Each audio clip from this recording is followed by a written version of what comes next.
magdidingding sa harap ng altar. Kami lumalapit, umaawit sa masayang papuri.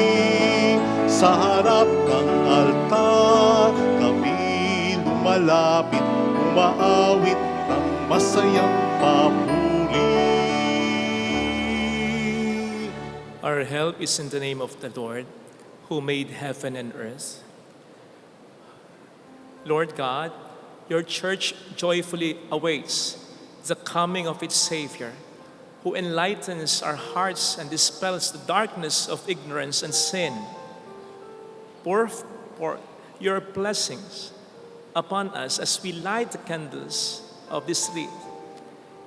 May their light reflect the splendor of Christ, who is Lord forever and ever. Ang unang magisindi ng kandila, ang pamilya de Jesus.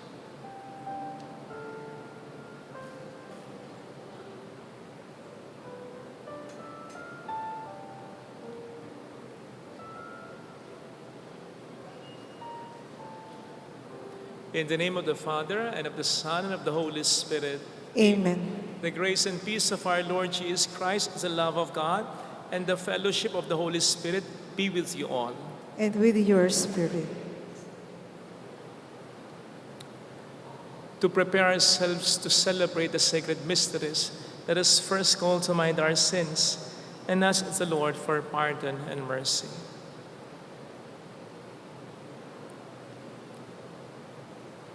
We humbly say, I confess to Almighty God and to you, my brothers and sisters, that I have greatly sinned in my thoughts and in my words, in what I have done and in what I have failed to do, through my fault, through my most grievous fault. Therefore, I ask the Blessed Mary, ever Virgin, all the angels and the saints, and you, my brothers and sisters, to pray for me to the Lord our God. May Almighty God have mercy on us, forgive us our sins, and bring us all to life everlasting. Amen. Lord, have mercy. Lord, have mercy. Christ, have mercy. Christ, have mercy. Lord, have mercy. Lord, have mercy. Let us bow our heads and let us pray. Grant your faithful, we pray, Almighty God, the resolve to run forth to meet your Christ with righteous deeds that is coming, so that gathered at his right hand, they may be worthy to possess the heavenly kingdom. Through our Lord Jesus Christ, your Son, who lives and reigns with you, in the unity of the Holy Spirit, God forever and ever. Amen. On the first reading, Isaiah proposes about the messianic time when all people will come together in the Lord's name. At that time, wars will cease and there will be peace. A reading from the book of the prophet Isaiah. This is what Isaiah, son of Amos, saw concerning Judah and Jerusalem. In days to come, the mountain of the Lord's house shall be established as the highest mountain and rise above the hills. All nations shall stream toward it. Many people shall come and say, Come, let us climb the Lord's mountain, to the house of the God of Jacob, that he may instruct us in his ways, and may we walk in his paths. For from Zion shall go forth instruction, and the word of the Lord from Jerusalem. He shall judge between the nations, and impose terms on many people. They shall beat their swords into plowshares, and their spears into pruning hooks. One nation shall not rise the swords against another, nor shall they train the war again. O house of Jacob, come, let us walk in the light of the Lord. The word of the Lord. Thanks be to God. Let us go rejoicing to the house of the Lord. Let us go rejoicing to the house of the Lord. I rejoice because they said to me, "We will go up to the house of the Lord." And now we have to set foot within your gates, O Jerusalem. Let us go rejoicing to the house of the Lord. Jerusalem, built as a city with compact unity, to it the tribes go up, the tribes of the Lord. Let us go rejoicing to the house of the Lord. According to the decree for Israel, to give thanks to the name of the Lord. In it are set up judgment seats, seats for the house of David. Let us go rejoicing to the house of the Lord. Pray for the peace of Jerusalem. May those who love you prosper. May peace be within your walls, prosperity in your buildings. Let us go rejoicing to the house of the Lord. Because of my brothers and friends, I will say, peace be within you. Because of the house of the Lord, our God, I will pray for your good.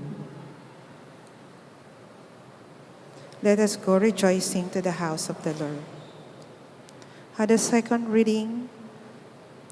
Now that they have professed faith in Christ, the believers are reminded by Paul that it is time to awake from slumber and live honorably as children of God. A reading from the letter of St. Paul to the Romans. Brothers and sisters, you know the time. It is the hour now for you to awake from sleep. For our salvation is nearer now than we first believed. The night is advanced, the day is at hand. Let us then throw off the works of darkness and put on the armor of light. Let us conduct ourselves properly as in the day, not in orgies and drunkenness, not in promiscuity and lust, not in rivalry and jealousy, but put on the Lord Jesus Christ and make no provision for the desires of the flesh. The word of the Lord. Thanks be to God.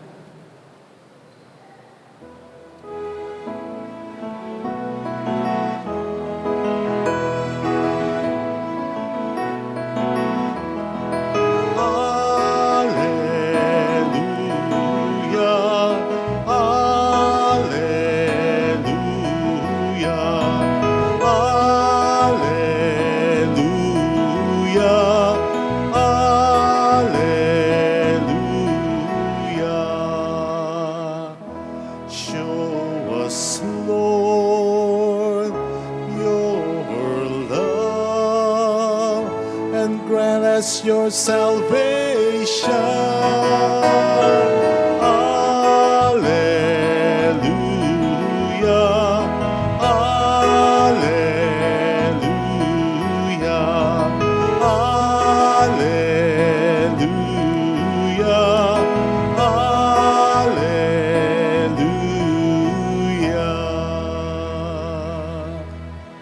The Lord be with you. And with your spirit. A reading from the Holy Gospel according to St. Matthew. Glory to you, O Lord. Jesus said to his disciples, "As it was in the days of Noah, so it will be at the coming of the Son of Man. In those days, before the flood, they were eating and drinking, marrying and giving in marriage, up to the day that Noah entered the ark. They did not know until the flood came and carried them all away. So will it be also at the coming of the Son of Man. 2 men will be out in the field. One will be taken, one will be left. 2 men or women will be grinding at the mill. One will be taken and one will be left. Therefore, stay awake, for you do not know on which day your Lord will come. Be sure of this. If the master of the house had known the hour of night when the thief was coming, he would have stayed awake and not let his house be broken into. So too, you also must be prepared. For at an hour you do not expect, the Son of Man will come. Sisters and brothers, the Gospel of the Lord. Praise to you, Lord Jesus Christ.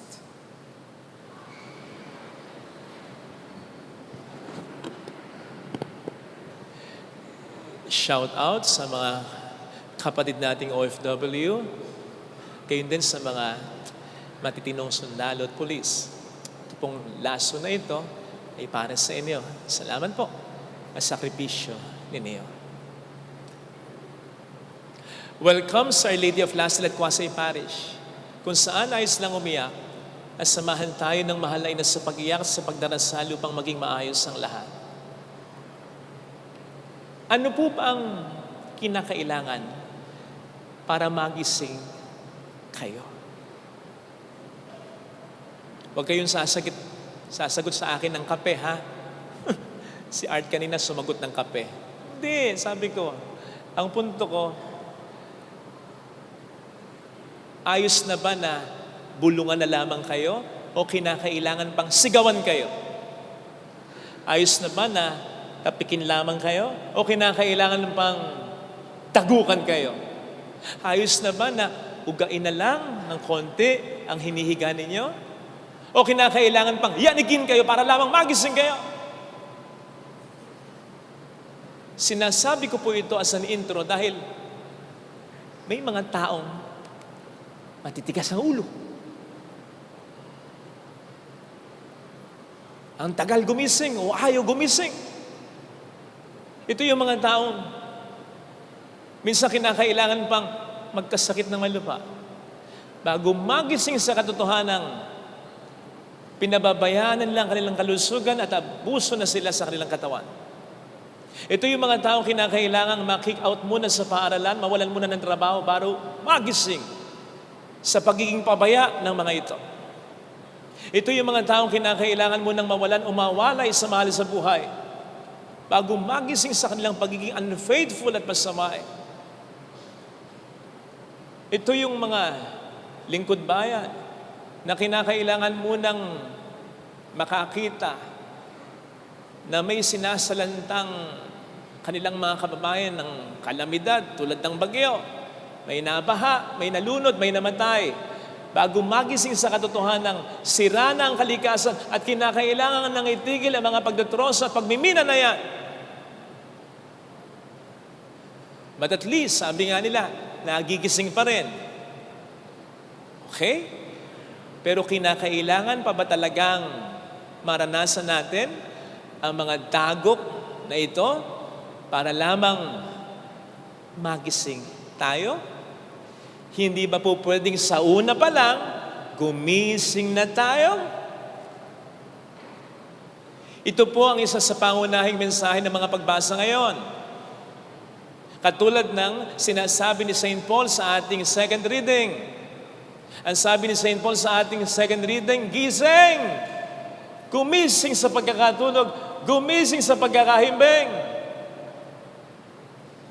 Because the night is advanced and the day is at hand. Ang gabi ay palaon na, paalis na. Ang liwanag ay parating na. Papaano ba natin mas maintindihan ang pahayag niya? Well, una, alam nating pare-pareho na ang gabi ay madilim. Liban marahil sa ibang mga parte ng mundo na may unusual na phenomenon na kahit gabi na ay maliwanag pa, hindi masyadong natural yun. Ang usual, paggabi, madilim talaga. At ang kadiliman, batay sa banal na kasulatan at maging sa ating mga direct or indirect na karanasan, pwedeng ma-associate sa kasalanan. Halimbawa, sa banal na kasulatan, sinasabi sa John 13:30 na nang magsimula ng kumilos si Judas para ipagkanulo si Kristo, it was night, gabi noon. Not to mention, gabi rin naman nang ito ay kanyang isakatuparan. Kaya siguro ang sabi rin ng ating Panginoon, ang gumagawa ng masama, ayaw sa ilaw, ayaw sa liwanag, sapagkat ayaw nilang malantad ang kanilang mga masasamang gawa. Batay naman sa ating karanasan, sa kadiliman para bang mas lumalakas ang puwersa ng kasamaan. Kung saan madilim, madalas may nangyayaring krimen, holdapan, bugbugan, kidnapan, halayan, may nare-rape, may pinapatay sa gitna ng kadiliman. Kung papaanong sa gitna rin ng kadiliman, may mga nangyayaring kababalaghan sa madilim na tagpuan sa ilalim ng buwan. So, nakita nyo na. Gabi, dilim, sin, or even shortcoming. Kaugnay nito, paggabi, pag madilim, nakakatulog tayo ng mahimbing. Father, ano naman ang kinalaman nun sa sin o kaya sa shortcoming? Liban sa mga nagtatrabaho sa gabi, doktor, nurses, na night shift, gwardiya, call center agent, yung mga cashier sa toll gate. Liban sa kanila, tayo pagdating ng gabi, tulog na. Yun ang normal, di ba? At kapag natutulog tayong mahimbing, wala tayong pakialam sa paligid natin. Wala tayong pakialam kung mayroon man tayong katabi, kung hindi ba siya makakatulog sa hilik natin, kung mayroon pa ba siyang espasyo na mahihigan sa tabi natin. Nakaganyan na tayo, nakahilata na tayo. Wala rin tayong pakialam, madantayan natin siya, masipa natin siya, matapakan sa ulo na. Sa madaling salita, kapag mahimbing tayo, wala tayong pakialam sa nangyayari sa paligid natin. At ganon ang isang taong lugmok sa kasalanan. Yung panayang utang at di nagbabayad, yung panayang sigarilyo, yung panayang sugal, yung panayang mura, panayang panunood ng porn, yung matagal niyang may kalunya, matagal nang unfaithful sa asawa, matagal nang may galit sa puso niya, matagal nang nagnanakaw.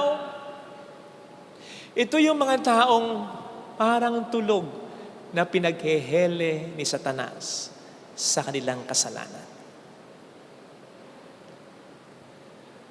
Kaya nga wala na rin silang pakialam. Sino man ang masaktan, sarili man nila o mga tao sa buhay nila. O di ba?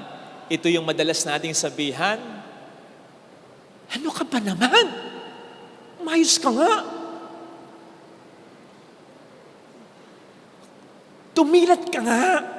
Di ba nakikita? Sinisira mo yung sarili mo, ang kinabukasan mo, sinasayang mo ang efforts ng mga tumutulong sa iyo, sinasayang mo pagkakataon sa buhay mo. Lubayan mo na yan. Tigilan mo na yan. Layuan mo na siya. May asawa na siya. Hindi ka niya mahal. Saksak mo yun sa ulo mo. Nag-aral ka naman, may tsura ka naman. Hindi lang siya ang lalaki. Di ba? Kung minsan, ganyan tayo magsalita sa mga taong ganyan. Pigil na pigil. Gigil na gigil. Kasi tangang-tanga tayo sa kanya eh. Kulang na lang. Kunin mo, iuntog mo sa pader eh, para magising eh. Kaya nga sabi sa Bible, nakapang-aalipin ang kasalanan.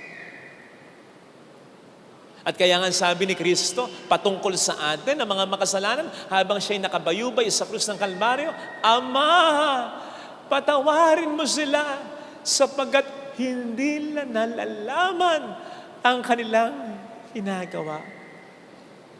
Pero hindi ito dapat maging excuse natin sa pagkakasala. Tagal mo nang nangangalo niya, ang tagal mo nang nag-uutang nang hindi ka nagbabayad, ang tagal mo nang may bisyo, hindi mo alam yung ginagawa mo.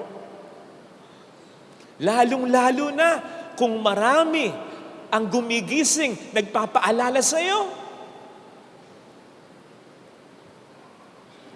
Nung minsang na-late ako sa misa, may nagtanong sa akin ng ganito, Father, ba't po na-late kayo? E di sumagot ako ng ganito, kasi naman wala namang ibang magigising sa akin, wala akong ibang asahan, kundi yung telepono ko na sineset ko bilang alarm clock ko. Sinet ko, only to find out, calculator ko pala yung napindot ko. Ang parang sinasabi ko dun sa kanya, magtaka ka na na-late ako kung meron akong ibang inaasang manggigising sa akin bukod sa cellphone ko. Wala naman akong katabi. Wala akong kasama sa kumbentaw. Minsan nasa ibaba sila, nasa third floor ako. Ako lang talaga nandun. Walang manggigising na iba. Ang sinasabi ko, hindi pwedeng magiging excuse. Hindi natin alam ang ating ginagawa. Tulog tayo, mahimbing. Kung marami sa ating gumigising, nandyan unang-unang Diyos, ang ating konsensya, ang salita niya na narinig natin sa homilya. Ang mga bagay na nangyayari sa paligid natin, mga masasamang pangyayari. O di ba? Sinasabi na sa iyo ng mga masasamang pangyayaring yon, tigilan mo na, yun ang mangyayari sa iyo. Sige ka. Kahit yung mga magagandang pangyayari, kahit yung mga maganda, mga blessing, pangungonsensya sa atin ng Panginoon yun, na parang sinasabi sa atin, kapag suddenly we realize we're blessed, ito ang sinasayang ko sa kalukuhan na ginagawa ko. Panggising yun. At syempre, nandiyan ang mga taong kahit nasasaktan, kahit nahihirapan, nagtsatsaga sa iyo. Pinapaalalahanan ka pa rin. Ito yung sinasabi sa ating ikalawang pagbasa, karugtong ng paalis na ang gabi, parating na ang liwanag. Si Kristo, basically, ang liwanag. Siya na nagsabi sa John 12:46, siya na naparito upang maging ilaw ng salibutan, upang hindi tayo manatili sa kadiliman ng kasalanan. Kung tayo'y sasampalataya lang, kung tayo'y magpapagising lang, ginagamit niya ang mga bagay sa paligid natin, ang mga tao sa paligid natin, para tayo'y kanyang gisingin. Kaya hindi po pwedeng maging excuse yung hindi natin alam ang ginagawa natin. Aaminin ko, mga 2-3 beses na rin akong na-late sa misa, na naiset ko talaga yung telepono ko, hindi yung calculator, yung telepono talaga yung naiset ko. Pero nahuli pa rin ako. Bakit? Kasi narinig ko nga nag-alarm, pero snooze ko. Alam niyo snooze? Yung pipindutin. Sige, mamaya na lang Teka lang. Snooze. Snooze. Ayun. Hanggang sa ako'y mas mahimbing. Sa palagay ko, ganito rin ang nangyayari sa marami sa atin. By the way, pag sinasabi yung kasalanan, hindi lamang ito yung mga mortal na kasalanan na kasama na dito yung pagkukulang. Yung pagkukulang sa pagmamahal, sa pagkapatawad. Yung pagkukulang sa pagiging expressive o thoughtful sa pamilya. Yung pagkukulang sa pagpaprovide ng quality time with the family. At sa mga taong mahalaga sa buhay natin. Imposible na hindi tayo nagigising. Sapagkat ang sabi sa Bible, where sin abounds, grace abounds all the more. May grasya bago tayo magkasala. May grasya habang tayo nagkakasala. May grasya even long after tayo magkasala. Kasi hindi tayo ibibigay ng Panginoon sa demonyo hanggang sa napunta tayo ng impyerno. Pero hanggat di tayo napupunta ng impyerno, hanggat may oras at may panahon pa, hindi tayo bibitawan ng Diyos. Tandaan po natin yan. Kaya imposible na hindi tayo nagigising. Nakukonsensya ka, sigurado yon. May mga moments sa buhay mo na natatauhan ka. Ay, teka, mali na ito eh. Anong ginagawa mo? You are pressing the snooze button. Sinasabi sa iyo ng Panginoon, magpatawad ka na. Sinasabi sa iyo ng iba, patawad ka na, patawarin mo na. Ikaw naman, nare-realize mo, nagigising, matagal na rin hindi kami nagkikibuan. At syempre, para na lamang sa mga anak namin, sige, maging civil na kaming dalawa. Total, magpapasko naman. Snooze button, saka na lang. Sinasabi sa iyo ng magbago ka na. Yan ang pinakaregalo mo sa asawa mo, yan ang pinag-aawayan yung dalawa, yung bisyo mo. Kapag umiinom ka at nasasagad ka, nagmumura ka na. Nagiging war freak ka na, pati siya nasasaktan mo na. Nag-aalala siya. Oo nga, nagigising ka na. Oo nga, tama, Father, tama. O sige, teka. Snooze button, saka na lang.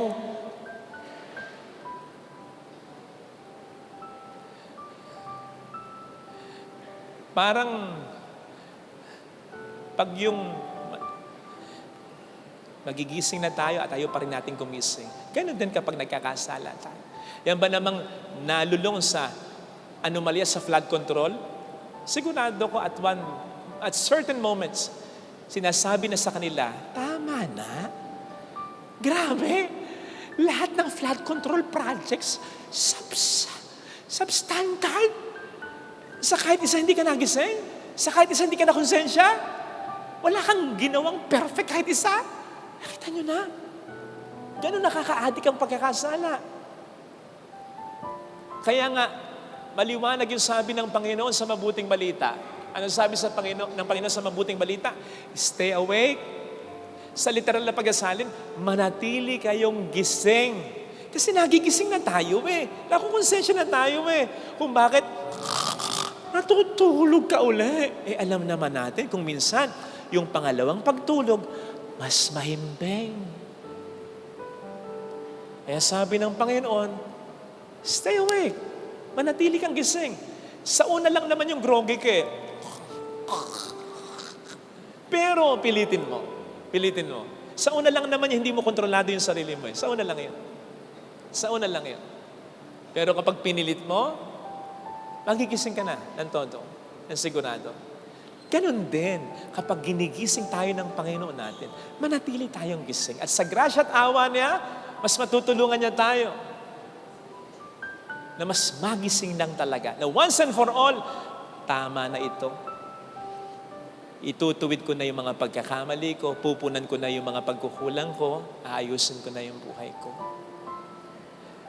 Pag nagising ka ng lalo, mas magkakaroon ko na ng kontrol sa pamamagitan ng Panginoon. At mas makikita mo na, oo nga, nasisira na ang buhay ko. Nasisira na ang pamilya ko. Doon ka mas makikisin. Kapatid, huli man at magaling yung ating paggising, huli pa rin. Marami pa rin naaksayang pagkakataong, panahon, tsansa. Diba? Marami pa rin. Hindi tayo gigisingin ng Panginoon kapag wala ng blessing. Di ba mayroong nagsabing ganon? Every gising is a blessing. Kahit tayo Hindi mo nagigisingin kapag, okay na, hindi na aabot, tama na. Tulog na yan, hayaan mo siya. Hindi na siya aabot. Pero pag ginigising tayo, aabot pa, may biyaya pa. Ganun ang Panginoon. Kaya nga tayo ginigising. Father Fidel, Larry, Romy, Pipo, Cynthia, isin na. Marami pa akong magandang plano sa'yo. Nasasayang anak ko. Sasayang. Nasasayang. Gising na. Baka kung kailan tayo gumising, huling-huli na. Magsisisi tayo. Sabi nga ng isang quote, a correct or right decision can be wrong if it's too late. Ang tamang desisyon, kapag wala ng panahon, late na, hindi pa rin tamang desisyon. Mali pa rin desisyon. Ito sana ang hilingin nating biyaya para sa mga taong pinagdarasal nating magbago at sa atin din na kailangan magbago. Tamang-tama ito kasi tandaan ninyo, sa kalendaryong ginagamit ng ating simbahan, ngayon ang New Year, ngayon, Advent, ngayon. Yung kalendaryong ginagamit ng ating simbahan, hindi ito binubuo ng mga months, hindi. Binubuo ito ng mga panahon sa buhay ministeryo ng ating Panginoon. Nagsisimula ito ng Advent. Pag-aalala, paghahanda sa first coming ng Panginoon. Kaya, igit pa sa, huwag na natin hintayin yung New Year's resolution. Ito na yun. Pwede nang magkaroon ng Advent resolution. Saan tayo dapat gumising? Saang pagkakasala? Saang kahinaan? Saang pagkukulang? Amen. Ilagay natin ang ating kanang kamay sa tapat ng ating puso.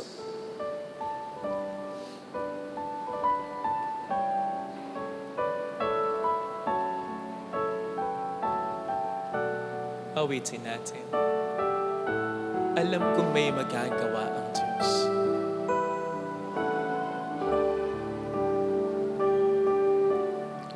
Alam kong may magagawa ang Diyos. Makapangyarihan siya. Alam kong may magagawa ang Diyos. Alam kong may magagawa ang Diyos. Kung ako'y magtatapat Kung ako'y magtatapat sa Kanya'y maglilingkod, sa Kanya'y maglilingkod, alam kong may magagawa ang Diyos.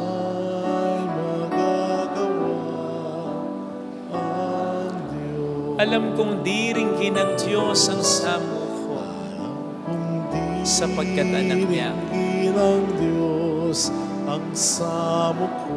Alam kong di ringgin ng Diyos ang samuko Alam kong di ringgin ng Diyos sapagkat alam niya ang samo pinagdaraan. ko. Kung ako'y magtatapat Kung ako'y magtatapat sa Kanya'y maglilingkod, sa Kanya'y maglilingkod, alam kong di ringgin ng Diyos ang samuko. Pumikit tayo. Samo ko. Panginoon, happy birthday in advance. Gusto kong iregalo sa iyo ang pagbabago ko. Gusto kong mas mag-improve ang pananampalataya ko sa iyo. Gusto kong talikuran yung mga kasalanan kong alam kong nakasasakit sa iyo. Gusto kong gumawa ng mas marami pang kabuti. Tulungan mo ako. Gusto ko yun ang iregalo ko sa iyo sapagkat alam ko yun ang gusto mo. Lahat naman ng meron ako galing sa iyo pero hindi ang kasalanan ko. Sana Panginoon, yun din ang matanggap naming regalo. Pagbabago ng mahal namin sa buhay na pinagdarasal namin magbago. Hallelujah! Hallelujah! Purihin ang Diyos. Hallelujah! Pasalamatan siya. Siya ay muling babalik sa atin. Hindi kanya iiwan. Hindi kanya pababayaan. Hanggang sa huli, hindi kanya i-give up. Maniwala ka. Gaano man karami katindi ang kasalanan mo, maniwala ka kapatid. God will never give up on you. Ikaw lang itong ayaw gumising. Ikaw lang itong ayaw magbago. Ikaw lang itong ayaw mag-move on. Not from now on. Bangon na. Gising na. Mayroong magandang mangyayari sa'yo. Huwag kang makasaya ng panahon. Habang pumapatak ang panahon, palapit tayo ng palapit literally sa Panginoon. Palapit tayo ng palapit sa pagkamatay. Huwag natin sayangin ang bawat minuto, segundo ng ating buhay. Gising na. Kung lalapit kay Jesus, iregalo mo na sa Diyos. Regalo mo na sa pamilya mo. Maniwala ka. Ito rin ay regalo mo sa sarili mo. Glory to the Father, and to the Son, and to the Holy Spirit. As it was in the beginning, is now, and ever shall be, world without end. Amen. I believe in God, The Father Almighty, Creator of heaven and earth, and in Jesus Christ, His only Son, our Lord, who was conceived by the Holy Spirit, born of the Virgin Mary, suffered under Pontius Pilate, was crucified, died, and was buried. He descended into hell. On the third day, He rose again from the dead. He ascended into heaven, and is seated at the right hand of God, the Father Almighty. From there, He will come to judge the living and the dead. I believe in the Holy Spirit, the Holy Catholic Church, the communion of saints, the forgiveness of sins, the resurrection of the body, and life everlasting. Amen. We lift our hearts to the Father as we prepare for the coming of His Son into the world. Let us ready our heart, mind, and will as we say, Father, grant us your salvation. Father, grant us your salvation. May we, the people of God, enter the season of Advent with eager expectation for an encounter with Christ, recognizing the darkness in the world and in our souls, but trusting in God's love, we pray. Father, grant us your salvation. May Pope Leo XIV, bishops, priests, and deacons inspire in us a renewal of hope that light will triumph over darkness, that love will conquer evil, and Jesus will change the world. We pray. Father, grant us your salvation. May public servants throw off the works of darkness and corruption and pursue integrity, humility, and empathy for the poor and the weak. We pray. Father, grant us your salvation. May nations turn swords into plowshares, weapons of war into instruments of food production, that people may enjoy peace and development. We pray. Father, grant us your salvation.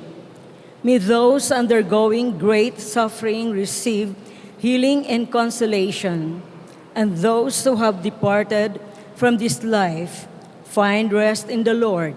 We pray. Father, grant us your salvation. Let us pray for the urgent concerns of our community and our personal intentions. We pray.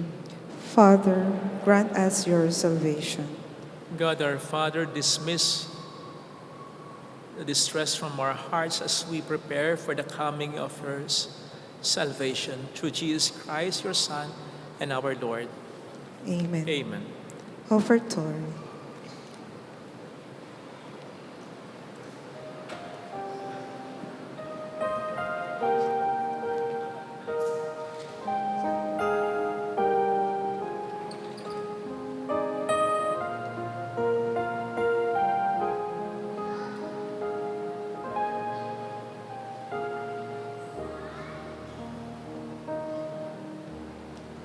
Panginoon, aming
bayang umaasa sa pagdating mo. Gayon din naming inanda ang aming puso upang dito'y manahan ka sa pagdating mo.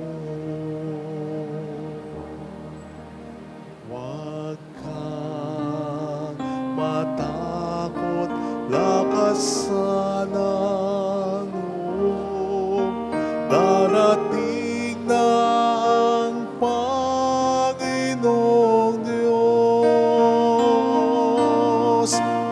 at ililigtas ka sa kamay ng mga kaaway. Panginoon, aming handog ang tinapay at alak, alay ng bayang umaasa sa pagdating mo. Gayon din aming hinahanda ang aming puso upang dito'y manahan ka sa pagdating mo.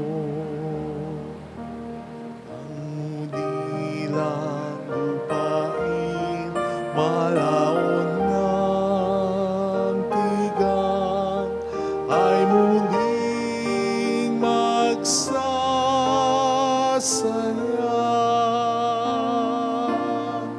Malariwat mamumulaklak ang ilang, at ito'y awit sa tuwa.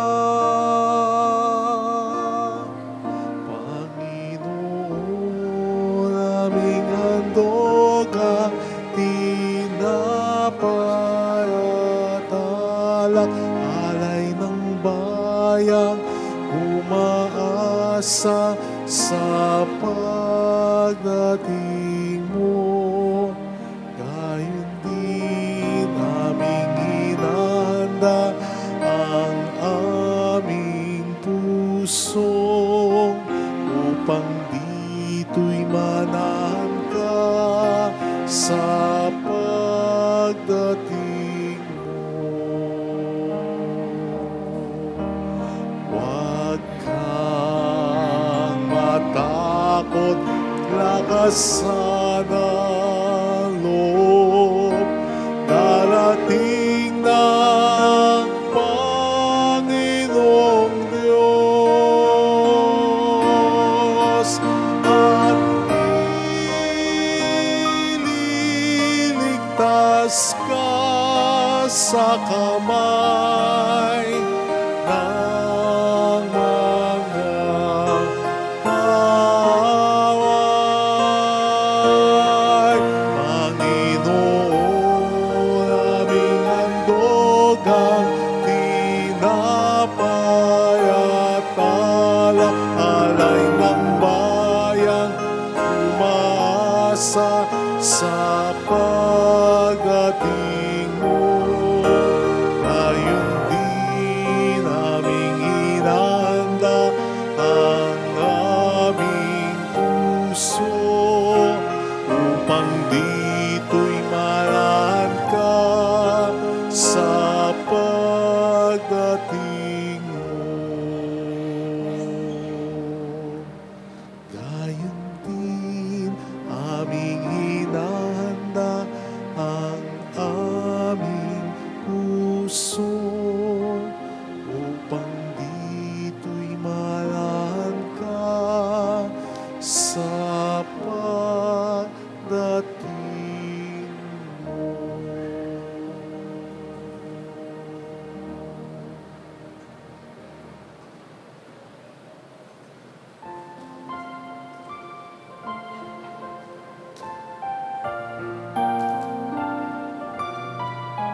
pag-asa at mga pusong tapat. Samo namin ay iyong dinggin, galak at kapayapaan nawa'y kamtin. Itong alak at tinapay, mga bungang taglay, halo ng pawis at biyaya ng langit. Sa amin pag-ibig sa kapwang kapatid, bumunga ng buhay na iyong bigay.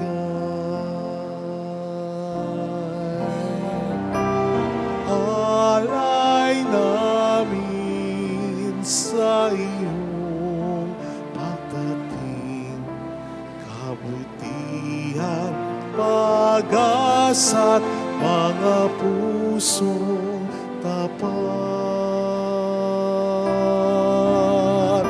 Samo namin ay iyong dinggin,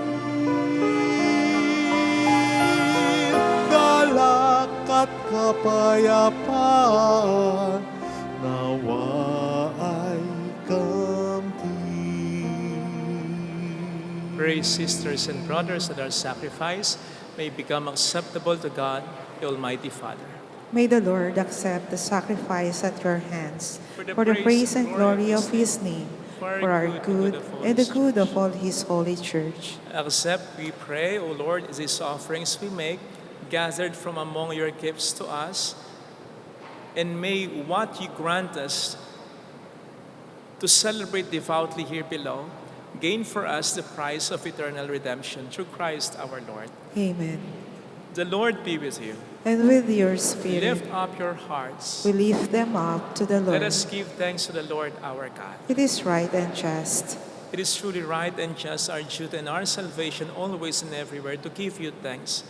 Lord, Holy Father, Almighty and eternal God, through Christ our Lord.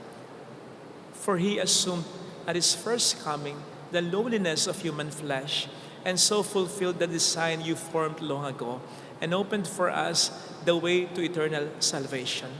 That when he comes again in glory and in majesty, and all is at last made manifest, we who watch for that day may inherit the great promise in which now we dare to hope.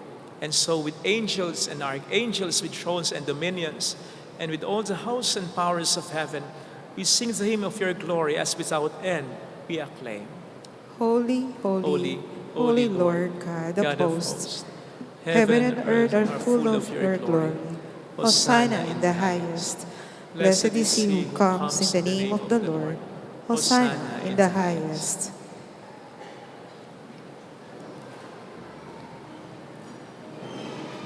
You are indeed holy, O Lord, the fount of all holiness.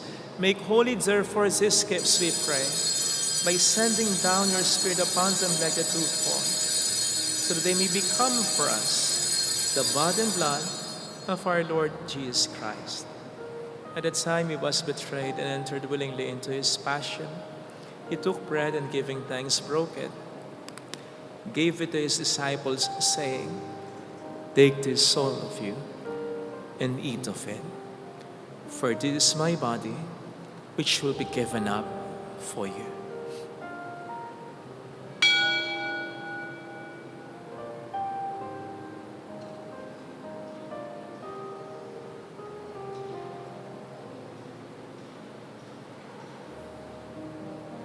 In a similar way, when supper was ended, he took the chalice and once more giving thanks, gave it to his disciples, saying, "Take this, all of you, and drink from it. For this is the chalice of my blood, the blood of the new and eternal covenant, which will be poured out for you and for many, for the forgiveness of sins. Do this in memory of me.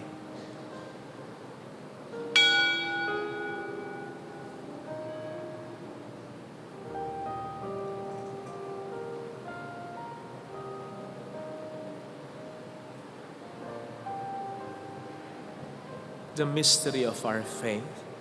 When we eat this bread and drink this cup, we proclaim your death, O Lord, until you come again.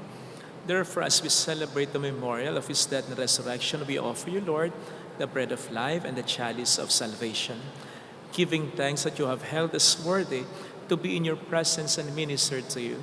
Humbly we pray that partaking of the body and blood of Christ, we may be gathered into one by the Holy Spirit.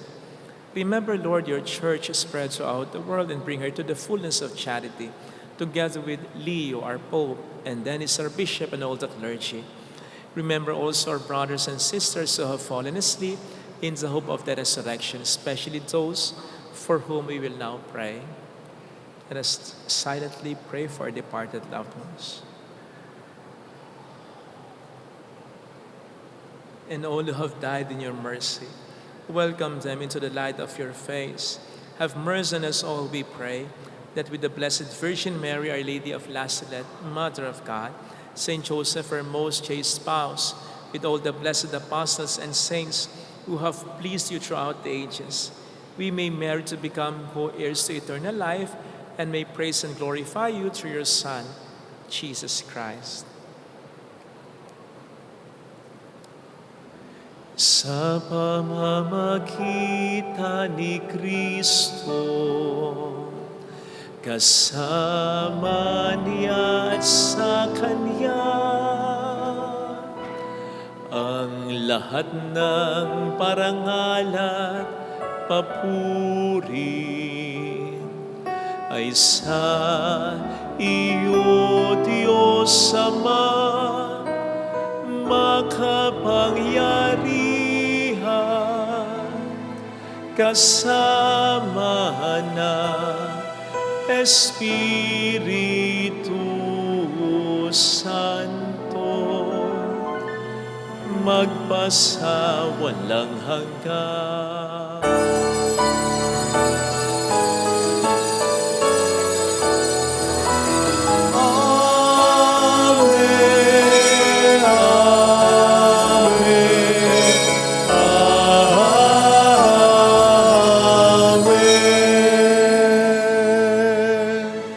Jesus taught us to call God our Father, and so we have the courage to say,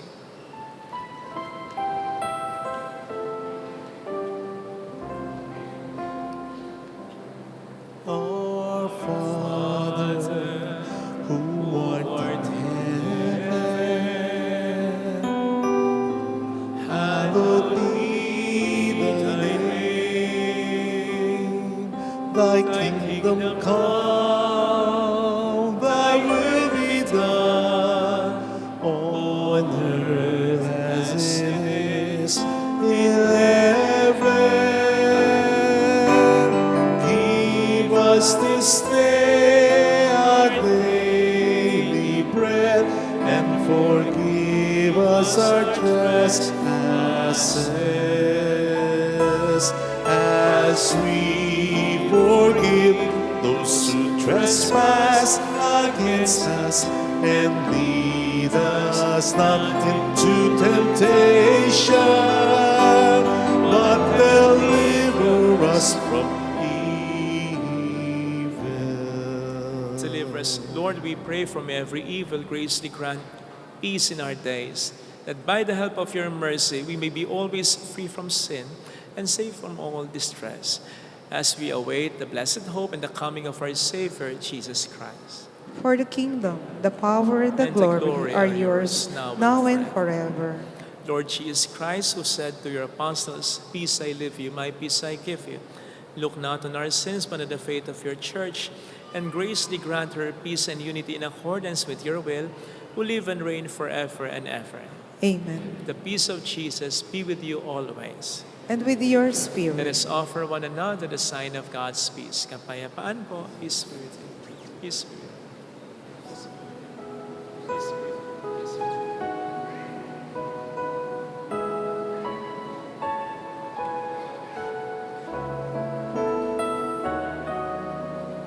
Lamb of God, you take away the sins of the world. Have mercy, have mercy on us. Lamb of God, you take away the sins of the world. Have mercy, have mercy on us.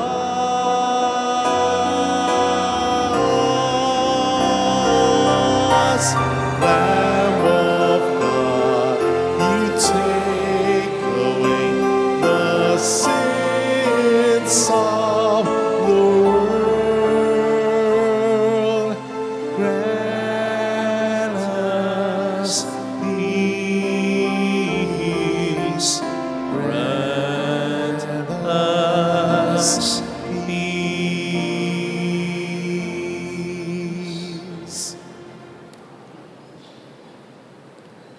Behold Jesus as the Lamb of God who takes away the sins of the world. Happy are those invited to receive him. Lord, I am not worthy That that you you should should enter under my roof, but only say the word, and my soul shall be healed.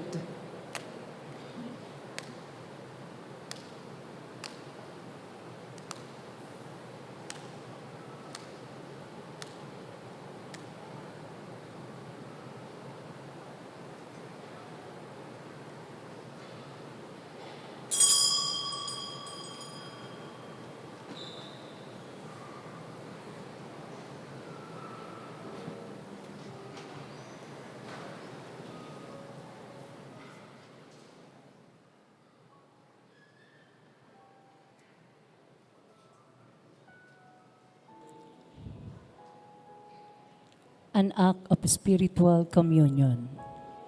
My Jesus, I believe that you are present in the most holy sacrament. I love you above all things, and I desire to receive you into my soul.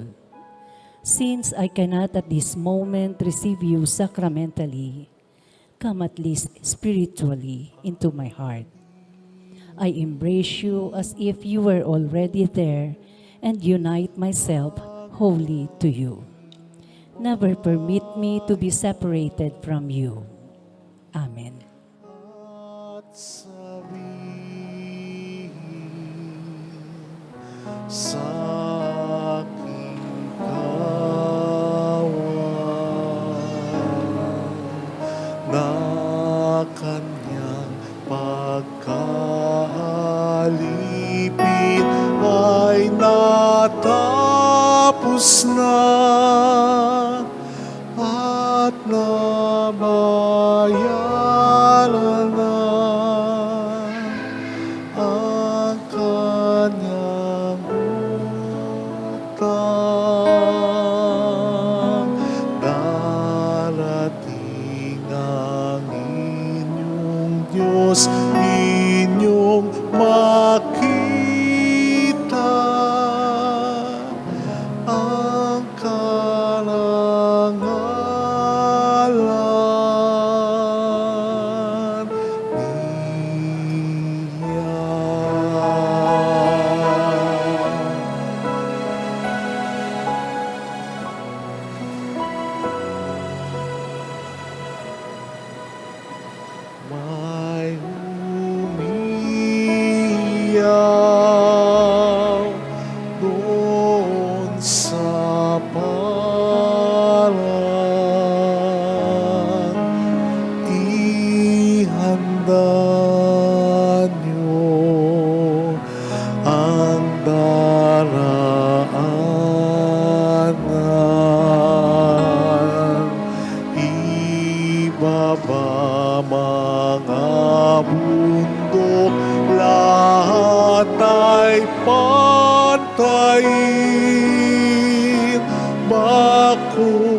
akong daan, lahat patagin at ihahayag kanyang kalwalhatian at patnubayan sila.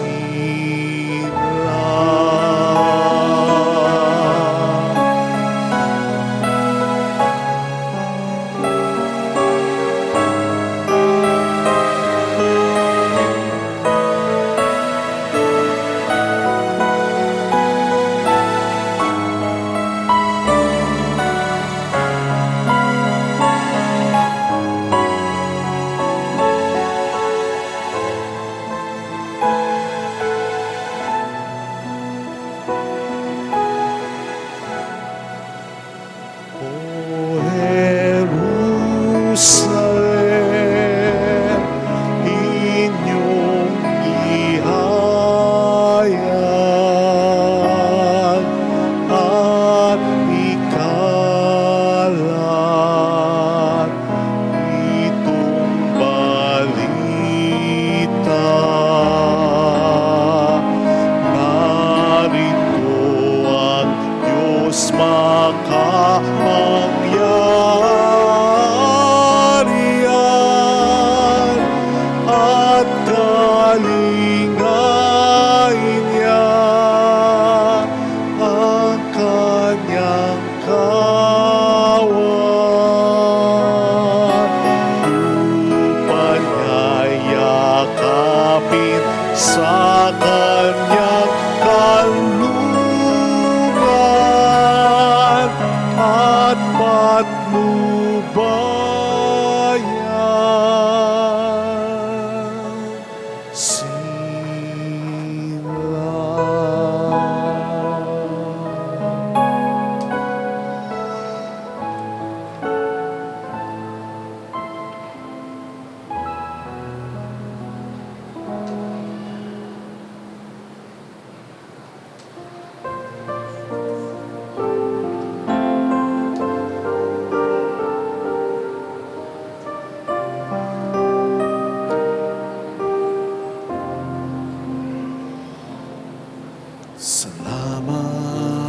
Salamat sa iyo, aking Ama. Salamat sa iyong mga likha. Salamat sa liwanag ng araw at buwan. Salamat sa iyo, Diyos. Salamat sa bugtong mong anak. Salamat sa iyong pagliligtas. Salamat sa buhay na walang hanggan. Salamat, salamat sa iyo. Walang hanggang pasasalamat at sa iyo'y aming sasamitin. Maging sa uling sandali ng aming buhay, pasasalamat sa iyo'y, pasasalamat sa iyo'y, pasasalamat sa iyo'y walang hanggan.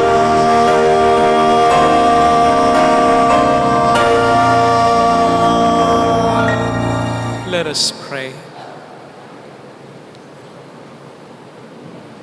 May these mysteries, O Lord, in which we have participated, profit us, we pray. For even now, as we walk amid passing things, you teach us by them to love the things of heaven and hold fast to what endures. Through Christ our Lord. Amen. Holy God, Holy Mighty One, Holy Immortal One, Have mercy on us and on the whole world. Holy God, Holy Mighty One, Holy Immortal One. Have mercy on us and on the whole world. Holy God, Holy Mighty One, Holy Immortal One. Have mercy on us and on the whole world. Jesus, King of Mercy. We trust in you. Alalahanin, O mahal na Birhen ng Lazaret, ina ng pag-asa, ikaw ang nagpapaalala sa aming magbalik loob sa Ama. Ito ang nagpapatunay na ang kagandahan loob mo'y nananatiling busilak. Sa pag-aruga mo sa amin, tungkulin mo'y tinupad. Sa paanan ni Kristo'y tinuring mo kaming mga tunay mong anak. Kaya ninais mong ni isa hiwag mapahamak. Maging sa iyong walang tigil na pananalangin, pati luhay pumatak. Huwag namang mawala ng saysay ang iyong paghihirap. Hiling nawa namin sa iyo o aming inang liyag na matapos ang pakikibaka namin sa mundong ito at sa pananatili naming tapat kay Kristo. Sa kapurihan mo'y makibahagi kaming ganap upang kung nasaan ka ngayon ay maparoon din kaming lahat at ang kaganapan ng kalwalhatian ng Diyos ang may tuluyang matupad. Siya nawa. Mahal na Birhen ng Lazaret, tagapagkasundo ng mga makasalanan. Ipanalangin mong walang patid, kami mga dumudulog sa iyo. Marami pong salamat sa inyong pakikisa at sa mga tulong na binibigay po ninyo sa ating parokya na nagiging daan para makatulong din po tayo sa iba. Salamat po sa tiwala ninyo. Salamat po sa palasakit. At bahala na po ang Panginoon sa inyo. Yun po ang lagi naming dasal dito. Salamat din sa mga nagbibigay ng donation nila through GCash and bank account ng ating parokya. Salamat po sa inyo. The Lord be with you. And with your spirit. And may Almighty God bless you and our loved ones. In the name of the Father, and of the Son, and of the Holy Spirit. Amen. The Mass is ended. Go in the peace and love of our Lord Jesus Christ. Thanks be to God. Salamat po.